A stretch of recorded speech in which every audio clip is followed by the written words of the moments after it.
प्रिय विद्यार्थियों, सुप्रभात। संस्कृत की कक्षा में आपका स्वागत है। आज हम कक्षा 9th के चतुर्थ पाठ कल्पतरु कल्प वृक्ष का जो तीसरा पैराग्राफ है उसका अध्ययन करेंगे। आपने इससे पहले पढ़ा कि किस प्रकार से जीमूत केतु के घर में एक कल्प वृक्ष था जिससे उसके पूर्वज मनोवांछित जो है अपनी अभिलाषाएं इच्छाएं पूर्ति करते थे, और उसी की अनुकंपा से जीमूत केतु के घर जीमूत वाहन जो है नामक पुत्र उत्पन्न हुआ। और वह पुत्र जो है इतना ज्ञानी था, इतना विवेकशील था, इतना त्यागी प्रवृत्ति का था कि उसने कहा, हे पिताजी, यह जो हमारे उद्यान में कल्पतरु है, हम उससे अपनी ही इच्छाओं की पूर्ति क्यों करें। सबसे बड़ा जो फल होता है वह यश का होता है। यश प्राप्ति के लिए ही हमें प्रयत्न करना चाहिए, और इससे हम स्वयं के स्वार्थों की पूर्ति न करके संपूर्ण प्राणी मात्र की उन्नति के लिए हम इससे प्रार्थना क्यों न करें। तो इस प्रकार की बातें इसी पैराग्राफ में होंगी। आइए हम उसका अध्ययन करते हैं। हमने पढ़ा था कि त्वम तु जानासि, तुम तो जानते हो, एव कि यत अस्मिन् संसार सागरे, संसार सागर में या इस संसार रूपी सागर में आशरीरम शरीर सहित इदम यह सर्वम सब कुछ धनम धन के जो धन है वह वीचिवत चंचलम, वह पानी की लहरों के समान जो है क्या है, चंचल है। वीचिवत लहरों के समान चंचल है। कौन? धन। कहाँ पर? इस संसार रूपी सागर में। किसके साथ? इस शरीर सहित, यानी शरीर और यह जो धन हम मांगते हैं इससे, वह सब कुछ जो है पानी की लहरों की भांति चंचल है। एक है, एक मात्र एक, परोपकार है, पर यानी दूसरों पर जो उपकार करते हैं। एवास्मिन इस संसार संसारे, संसार में, अनश्वर है, अनश्वर है। अनश्वर जो नष्ट नहीं होता। क्या नष्ट नहीं होता? परोपकार है। कहाँ? एवास्मिन संसारे, इस संसार में जो परोपकार है वह क्या है? अनश्वर है। यो जो युगांत पर्यंतम, युगांत पर्यंतम युग के अंत तक, यश है, यश प्रसूते जो है फैलाता है। आप समझ गए कि एक परोपकार ही ऐसा है जो इस संसार में अनश्वर है, नष्ट नहीं होता, और जो युगांत पर्यंतम, युगांत पर्यंतम युग पर्यंत यानी युग के अंत तक, यश प्रसूते, यश जो है वह क्या करता है? फैलाता है। और तस्मात् भी दृशम कल्पतरुः किमर्थम रक्ष्यते, किमर्थम रक्ष्यते, क्यों रक्षा की जाए?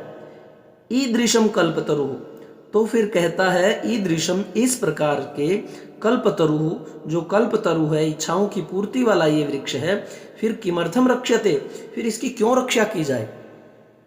अर्थात हे पिताजी, उपकार करना ही क्या है? इस संसार में अनश्वर फल है, तो फिर इसकी रक्षा क्यों करें? हम कल्पतरु के ही जो है अपनी ही इच्छाएं पूर्ति क्यों करवाएं? हम क्यों न संसार का उपकार करें जिससे हमारा यश फैले और हम जो है युग पर्यंतों तक जो है यश की प्राप्ति के कारण अमर रहें। तो इस प्रकार से वह अपना जो विचार विमर्श है वह प्रस्तुत करता है। कौन? जीमूत वाहन। किसके सामने? जीमूत केतु के सामने। और क्या कहा कि एक परोपकार ही संसार में अनश्वर है, जो युगांत पर्यंतम, युग पर्यंत यानी इस युग के अंत तक यश प्रसूते, यश फैलाता है। तस्मात् तो ईदृशः, इस प्रकार के कल्पतरु की किमर्थम रक्ष्यते, क्यों रक्षा की जाए। यश्च, जिससे पूर्वैर अयम, अयम हमारे जो थे, अयम यह पूर्वई जो हमारे पूर्वज थे उनके लिए आया। पूर्वई किसके लिए आया है? पूर्वजों ने। यश्च जिन, यही यश्च जिन पूर्वैर अयम, पूर्वजों ने, मम मम इति, मेरा मेरा ऐसा कहकर के, आग्रहेण रक्षितः, आग्रह पूर्वक इसकी जो है रक्षा की थी। जिन पूर्वजों ने मेरा मेरा कह के आग्रह पूर्वक रक्षित है, इसकी आग्रह पूर्वक रक्षा की थी, ते वे सब यानी वे हमारे पूर्वज इदानिम इस समय कुत्र कहाँ गता गए। कहता है कि जिन पूर्वजों ने मेरा मेरा कहकर आग्रह पूर्वक इसकी रक्षा की थी, ते वे सब इदानिम अब कुत्र गता कहाँ गए, अर्थात वो नहीं हैं, सब चले गए। तेषाम कस्याश्ययम, तेषाम उनमें से, कश्य किसका है, अयम यह, तेषाम कश्यायम तेषाम उन सब में से किसका है यह, अर्थात यह तो किसी का नहीं रहा, अब भी यहीं पर है और वो चले गए। अस्या वाके ते वे सब, अस्या इसके क्या थे, के कौन थे, ते वे सब, अस्य क्या सर्वनाम है और किसके लिए आया है, इस कल्पतरु के, कि ते वे सब के कौन थे, अस्य इसके,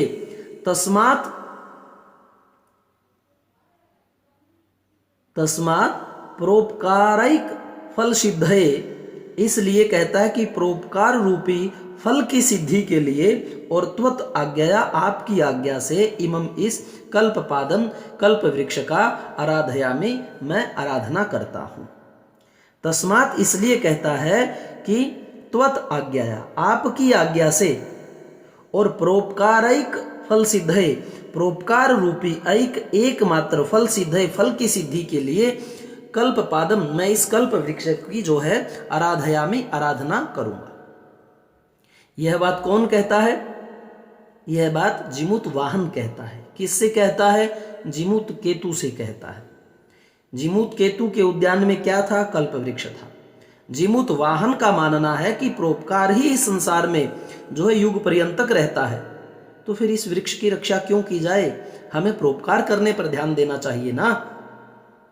हमारे पूर्वजों ने बड़ा आग्रह करके मेरा मेरा कह करके इसकी रक्षा की, ते इदानीम कुत्र गता, वे अब कहाँ गए, और तेषाम उनमें से कश्या अयम किसका है यह, और अस्या वाकेते और ते वे सब, अस्य इसके के कौन थे, और तस्मात इसलिए कहता है त्वत आज्ञया आपकी आज्ञा से, परोपकारिक फल सिद्धये परोपकार रूपी एकमात्र फल की सिद्धि के लिए, इमम इस कल्प पादम कल्प वृक्ष की जो है मैं आराधयामि आराधना करूंगा। इस पैराग्राफ के जो शब्दार्थ हैं वह देखें। आकर्ण्य होता है सुनकर, अंतः मन में, अमर पादपम अमर वृक्ष को प्राप्यापि पाकर भी, नासीदितम नासादितम नहीं प्राप्त किया, नासादितम नहीं प्राप्त किया, न आसादितम था और संधि से क्या हो गया, नासादितम। कृपण ही कंजूसों के द्वारा, साधयामी सिद्ध करता हूं, आलोच्य विचार कर, अंतिकम समीप, आसीनम बैठे हुए को, विचिवत लहरों की भांति, युगांत पर्यंतम युग के अंत तक, युग पर्यंत युग के अंत तक, आग्रहेण आग्रह पूर्वक, और त्वदाज्ञाया त्वत आज्ञाया था, और त जो है वह क्या है, हलंत वाला व्यंजन है, क्योंकि उसमें हलंत लगने से स्वर नहीं है और आगे है फिर स्वर। यदि वर्ग का प्रथम अक्षर क च ट त प ये वर्ग के प्रथम अक्षर हैं और इनके वर्ग में 5-5 वर्ण होते हैं, जैसे क ख ग घ अंग, च छ ज झ य, ट ठ ड ढ ण, त थ द ध न, प फ ब भ म। तो वर्ग के प्रथम अक्षरों के बाद में यदि स्वर हो तो वर्ग का जो प्रथम अक्षर है वह अपने ही लाइन में, यानी त जो है वह त थ द इस प्रकार अपनी ही लाइन में तीसरे में रूपांतरित हो जाता है। जब वर्ग के प्रथम अक्षर के बाद आपको अ मिले तो त जो है वह अपने ही वर्ग के, यानी त थ द ध न, ये जो उसका वर्ग है अपने ही वर्ग में तीसरे में चेंज हो जाता है। तो तय का तीसरा कौन सा हुआ, त थ द। तो त्वत आज्ञाया का बना कि त्वदाज्ञाया आपकी आज्ञा से आराधयामि आराधन करता। तो प्रिय विद्यार्थियों, इस प्रकार से हमारे ये 3 पैराग्राफ जो हैं हमने किए, और इसके बाद जो हमारा अंतिम पैराग्राफ है उसका हम नेक्स्ट डे को अध्ययन करेंगे। जो हमारे पीछे के प्रीवियस वीडियोस हैं वह एक जगह पाने के लिए मैं आपको हर वीडियो के अंत में बताता हूं कि आप गुरुजी आरपी शोराण के चैनल में जाएं यूट्यूब पर, और जैसे उस नाम को आप क्लिक करेंगे तो मेरा पूरा चैनल खुलेगा।